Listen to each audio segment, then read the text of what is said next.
ধরো একটু আমাদের দেখাও।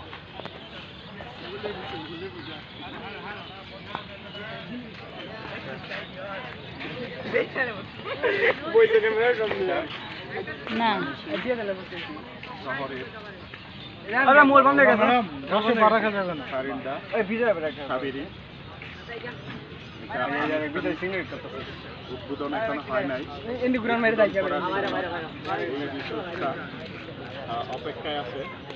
এর আগ পর্যন্ত সাধারণ জনগণের জন্য উন্মুক্ত করে দিয়েছে, দেখাশোনা করার জন্য চেষ্টা করো, না হলে আমি শহরে অনেক প্রান্তিক লোকজন তারা দেখতে আসছে এবং সেই সুবাদে সাথে আমরাও আসছি।